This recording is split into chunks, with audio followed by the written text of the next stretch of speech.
Hi there. This week, our segment is about the imposter syndrome and your job interview. All right, so think about it. You found the perfect job. You're so excited. You're qualified. You feel like you'd be really, really good at it. And yet, you take along the imposter syndrome into your job interview. The job interview is no place for the imposter syndrome. Hi, I'm Nancy Muller.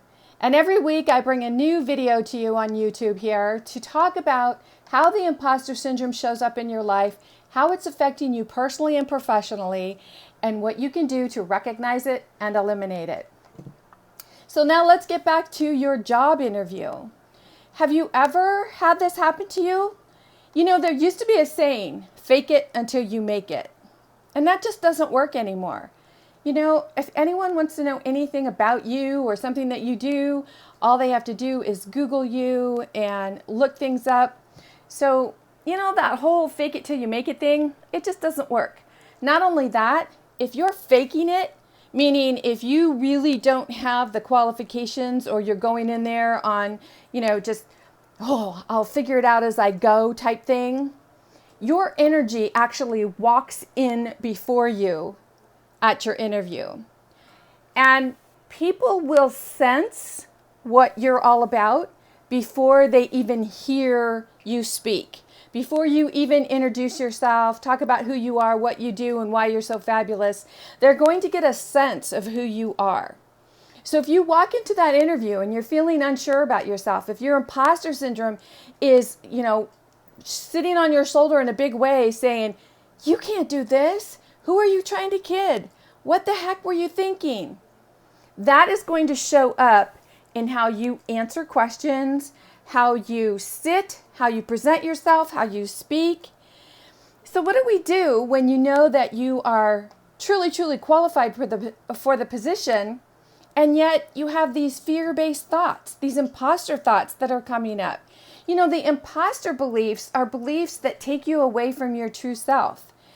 They're ego-based thoughts about why you cannot do something.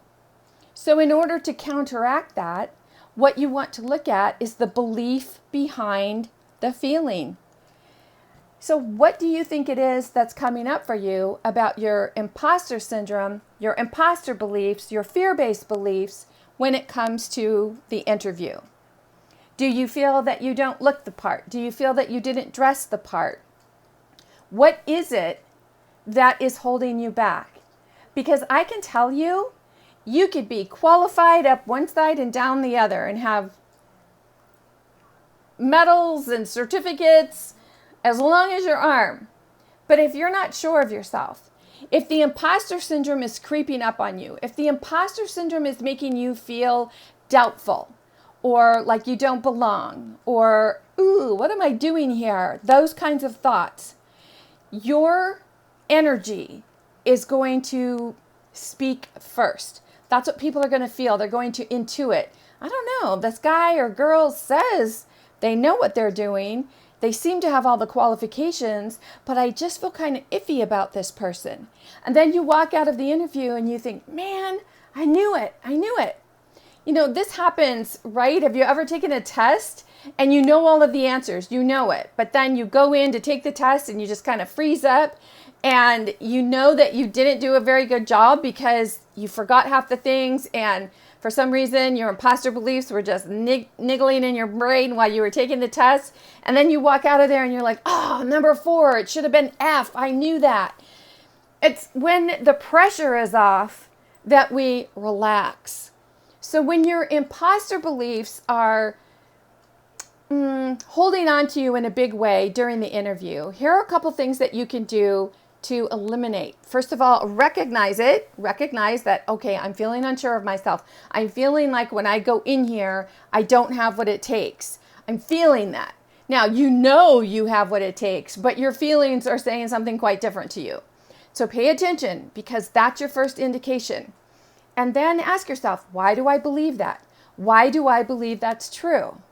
And, maybe you didn't do well at a different interview, or maybe someone told you that they'd been at that interview and the interview was really tough and you kind of psyched yourself out before you got there.